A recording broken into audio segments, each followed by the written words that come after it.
Right, hello there. I'm going to read an extract from the Plant-Based Athlete, a new book coming out this year. I'm going to try to do this without looking away too much, but I'm going to have to look a little away while I read some of it because, because I'm not going to be able to follow it if I don't.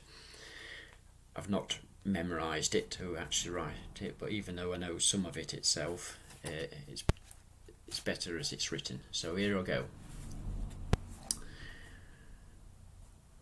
We now know that the consumption of animal protein can be associated with many of the top killers of Americans, from obesity and diabetes to hypertension and organ failure. In fact, the number one killer of Americans is heart disease, which is directly linked to diet rich in animal protein, including meat, milk, and eggs, and the often large amounts of dietary cholesterol, which is found only in animal-based foods, and saturated fat that they bring with them. That is because of how dietary cholesterol and animal fat create plaque buildups in arteries, which restricts blood flow to vital organs. This decreased blood flow is what leads to conditions such as erectile dysfunction, heart disease, heart attack, and stroke. And as you can imagine, it's also going to work against you as an athlete because proper circulation and blood flow are required for optimal endurance, strength, and recovery. And then there's the issue of inflammation and oxidative stress. Inflammation isn't necessarily a bad thing. In fact, it's a useful tool that your immune system uses to help combat outside invaders. However, when your immune system is repeatedly triggered by alerts that it's under attack, that leads to constant or chronic inflammation. This is essentially a state in which your body is attacking itself and as a result creating damage to your tissues, or oxidative stress. Inflammation can be caused by a number of things and can be short-term, acute, or long-term, chronic. Infection and injury typically create acute inflammation, while repeated exposure to irritants, most notably stress, as well as certain foods, cause chronic inflammation.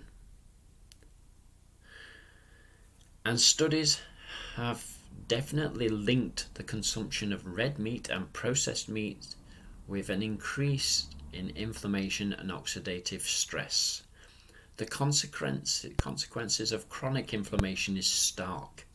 It is the most significant cause of death in the world today. It is the underlying culprit behind obesity and asthma, and 50% of all deaths can be linked to inflammation-related diseases, such as heart disease, stroke, cancer, diabetes, chronic kidney disease, and non-alcoholic fatty liver disease, and autoimmune and neurodegenerative conditions such as Alzheimer's. On the less severe end of the spectrum, though no less relevant to an athlete, you have the impact of inflammation on oxidative stress on your training. Namely, the more you exercise, the more difficult it is to recover, and the more downtime you'll need between workouts.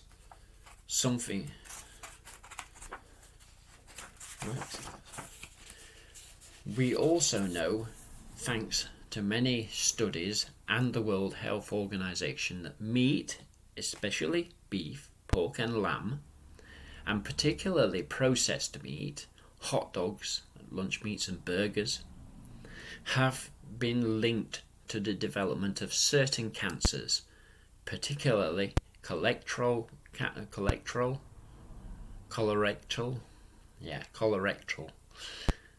pancreatic and prostate cancers. A link as just as strong as that between smoking and lung cancer. Think of that. Totally linked. lung cancer, to the point that processed meat is now classified as a Class 1 carcinogen. And researchers have discovered that not only is intake of dairy milk associated with a greater risk, up to 80%, of breast cancer in women, but also the milk protein casein can promote the proliferation of prostate cancer cells. The connection between high consumption of animal-based food and chronic disease has been well documented in the sports world, particularly in professional football, bodybuilding and other sports focused on body mass, in which athletes consume as much animal protein as possible in order to bulk up. These athletes consistently have the shortest lifespans and almost like clockwork develop heart disease, cancer, diabetes, obesity and other adverse health conditions.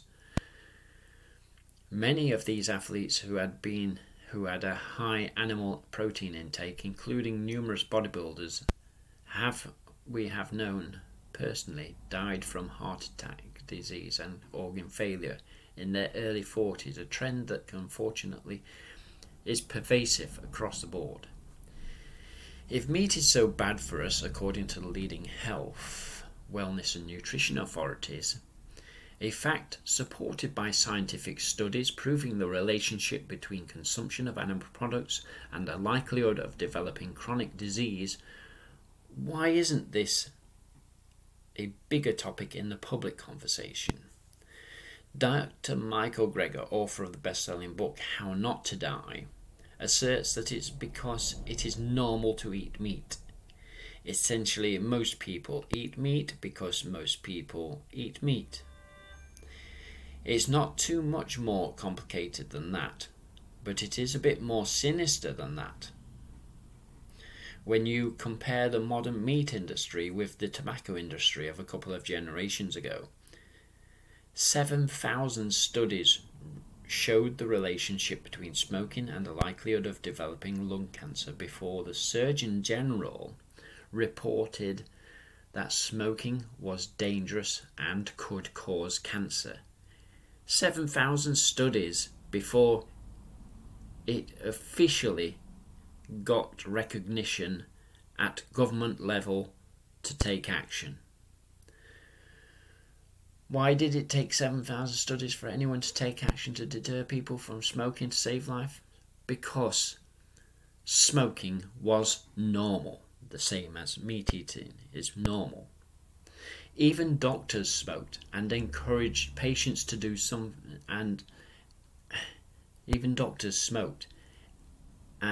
encouraging patients to do something they themselves were unwilling to do, which would have been quit smoking, was not a recommendation many were comfortable making. Smoking cigarettes was just part of life, in restaurants, at work, at sporting events, at home, in bars, at parties, and yes, at the doctor's office. So we know that eating meat is generally bad for us, possibly fatal, but why hasn't someone said something? Well, the World Health Organization is saying something. They say it clearly. The World Health, and it has been for years. Doctors who know the science have also been speaking up, writing books, starring in documentaries, writing and publishing papers and studies, touring, and even educating university staff and students about the dangers of consuming animal protein. The primary reasons why the plant-based or simply no meat message is not penetrating the public media as a national topic of conversation are as follows. Number 1, eating meat has become normalised. Number 2, a lot of big business and tax money is riding on people continuing to eat meat. Number 3, many people are unwilling to change their lifestyle, even if it could literally cost them their lives. That is quite a barrier, but it's something many plant-based athletes, experts, chefs and doctors and authors have been more vocal about in recent years. And it seems now more than ever that it's time to get this message out to the masses.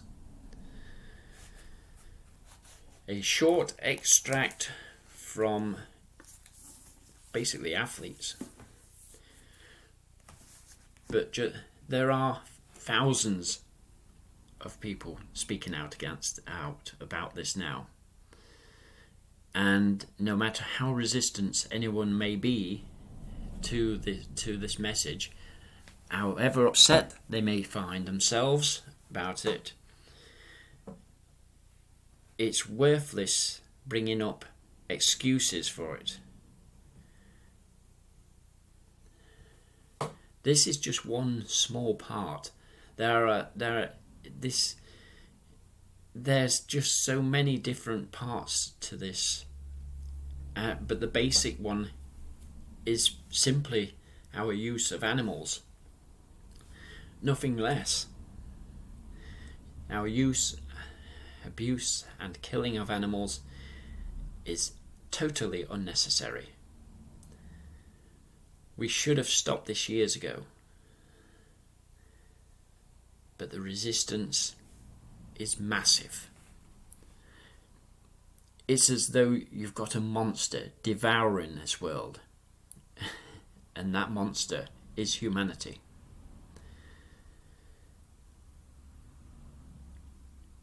You've got to stop looking at us as the message, or the way we put the message to you. You've got to stop looking at it like that. You've got to see that purely the simple thing of just killing an animal is not right. Killing an animal that has a perfectly good, healthy life, it's not right. And that's before even the abuse of their short lives, before getting to the killing. There's no reason for doing that. This extract that I've read out is just one of the things that is causing this thing, and it's a major, massive thing on personal health. And it's so big that just taking out the animal foods from our diets would save billions, but probably trillions in healthcare expense. We would not be paying what we're paying to the pharma industries and medical professionals around the world. As great as they are, it's great as what they do, they are hampered in treating us because they are not taught the basics of just nutrition.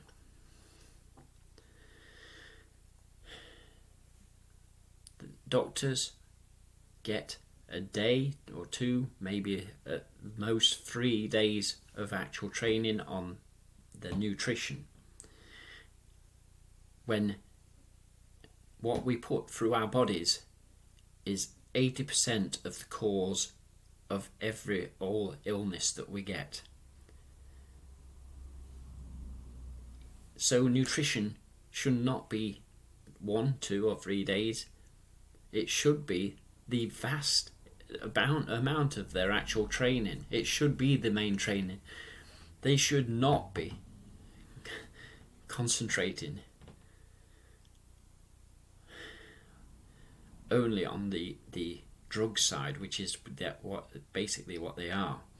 They end up learning less than people like myself do when it comes to nutrition. They know less than us, and that's not an arrogant statement. I have no wish to be that. I've only become that because of the obnoxious things that we do to animals. So I have actually found it out myself. If what we do to animals was not being done, I would not have bothered to go into this as deeply as I have. Please learn. Please make a difference. Because you can. It's a simple choice. If you have it on your plate, just stop having it on your plate. It's only removal of a couple of items. For some people, it's only one item.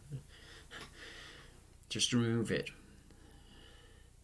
and have a better life.